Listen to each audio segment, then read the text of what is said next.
The MVP race this season has been one of the more crazier races in recent history. Of course, we've had races in the past like James Harden versus Russell Westbrook, Jokić versus Giannis, Jokić versus Joel, and this year seems to be of that caliber. Of course, you have players like Nikola Jokić, Jason Tatum, Shai Gilgeous-Alexander competing for the coveted MVP trophy, but at this point in the season, it seems like it's only between two players. That's none other than Shai Gilgeous-Alexander and Nikola Jokić. And it makes sense. They have played out of their minds this season. They both are the top players on their teams. Their teams are two of the top teams in the West, which is arguably the hardest conference throughout the entire NBA. And a big reason for this is because of how well they've played. Of course, they have their supporting stars, like the Nuggets have Jamal Murray, the Thunder have Chet Holmgren, Jalen Williams, of course, but the main reason and for their success is Nikola Jokić and Shai Gilgeous-Alexander. And they have it all. I mean, when you go to Shai has made a pretty big name for himself in the league, as not only is he one of the youngest players in the NBA, but he's also the leader of the top seed throughout the West and leading a pretty young team overall in the OKC Thunder.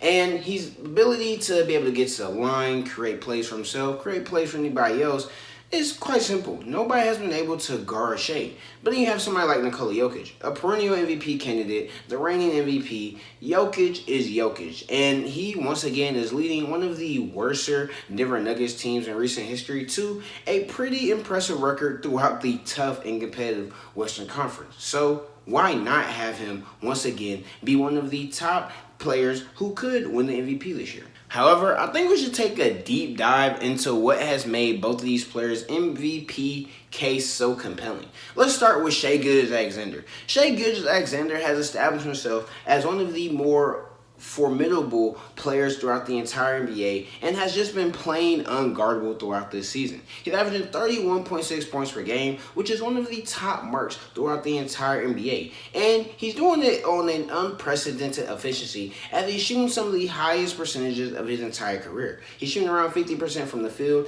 and has a true shooting percentage of 64%. Which is just plain insane. You're putting up 31.6 points per game on 64% true shooting. That is unheard of efficiency. Type of efficiency you might see from a Kyrie Irving, a Steph Curry, a Nikola Jokić. And it only gets better when he's in the restricted area as he is shooting an impressive 73.7% in that area of the court, which is just plain out amazing. Not only is he making the shots from beyond the arc in the mid-range area, but also in the restricted area. And that's probably what makes him so dangerous. Of course, you have his ability to get to the line and the fact that he makes his shots when he's at the line. That is amazing. But when he's at the rim, he's able to put the ball in the basket as well. And this ability for him to score so efficiently is a big reason as to why he is the primary scorer and the number one option on the OKC Thunder. Of course, you have other players on the team who provide some sort of aid to him, but there's no doubt. When the game is getting late, they're putting the ball in Shai's hands. When somebody needs to set the tempo, they're putting the ball in Shai's hands. Who's bringing the ball up? Shai Gilgeous-Alexander. And it's easy to see why. Now, the reason why he's able to put all these points to make his offensive game so impressive is how versatile he is as a scorer. I just talked about how deadly he is in the restrictive area, but he's also a mid-range killer as well. He shoots around 50% from the mid-range area, which is extremely impressive. And he leads the league in drives per game with about 21.5. This ability to attack the defense from multiple areas on the floor makes Shai one of the most dangerous players with the ball in his hands. Because not only can he get you by driving to the rim and he's going to make his shots, he can also go, stop in the mid-range, and shoot the ball right over you. And he's also increased his three-point attempts, and while doing this, he has still maintained a steady and efficient shooting percentage. And this is just amazing. He can shoot from three, which is something a lot of people didn't really think he was going to be able to do, especially with his more unorthodox shooting form. But nonetheless, he's able to shoot from three. He's able to stop, and his change of pace has allowed for him to be a good mid-range shooter. And once again, he's really great at the rim. This ability to be able to do so many things and have so much versatility within your bag on the offensive side of the game just opens the game for Shai Gilgeous-Alexander for not only him, but his teammates as well.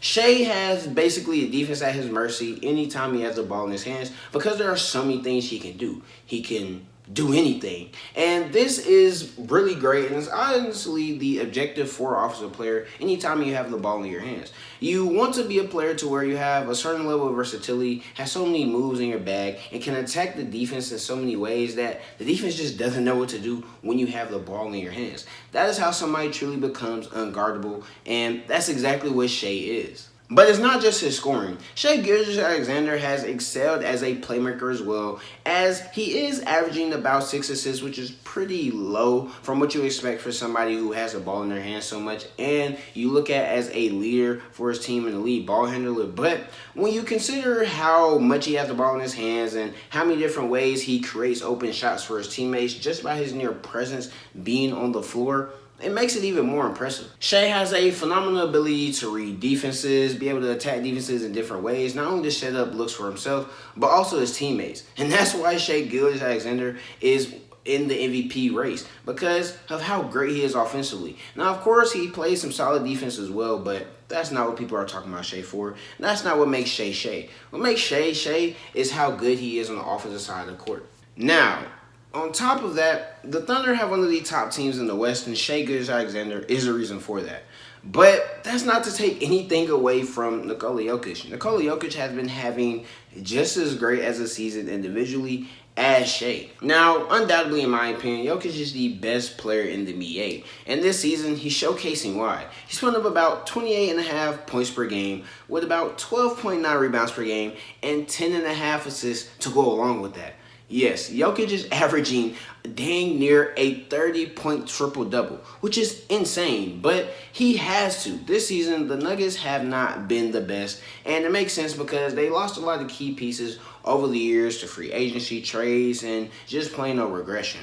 But somehow, some way, a big reason of that being Nikola Jokić, the Denver Nuggets have still maintained themselves to be a legit threat in the West to anybody. And a big reason for this is Nikola Jokić. Like I just mentioned, he's averaging almost a 30-point triple-double on 57% from the field. That's impressive. I mean, that alone in any other year would undoubtedly give you the MVP trophy. And it makes sense. Jokic's ability to just overall have a certain type of control over the game on the offensive side of the ball is unprecedented and something that we have not seen in a long time. Jokić can control the offense and has the defense at his mercy no matter where he is on the court. His ability to be able to see anybody on the court and to make any pass makes defensive have to respect any teammate that's on the floor with them. And with that Nuggets team and him having as many shooters they have, it's pretty easy for Jokić to be able to get himself open looks as well, which is why he's averaging 28 points.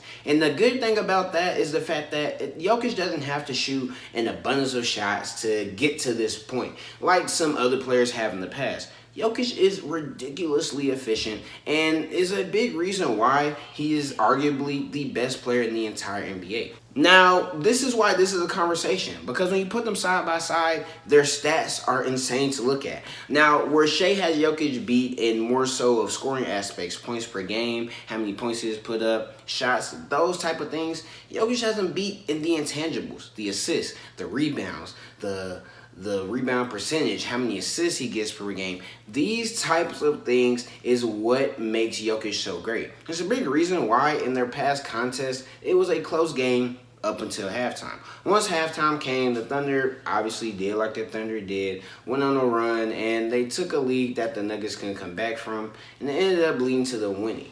But this is not to take away from how great Jokić played. Jokić played phenomenally in that game. But in the end, Shai came out with the W and has a lot of people put him right back at that top spot.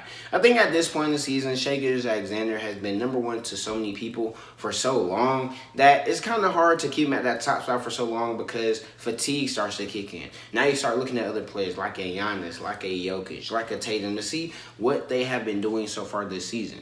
But that shouldn't take away from how great Shai has been. It honestly should add to it because he has been this great for so long, especially when nobody saw it coming. Of course, a lot of people thought the Thunder were going to be good this year, especially considering how great they were last year. But nobody expected them to be this good. And a big reason for that is Shai. But just like the Thunder, nobody expected Nuggets to be anywhere near this good and still be legitimate contenders in the West after all these years. But a big part of that is due to Nikola Jokić.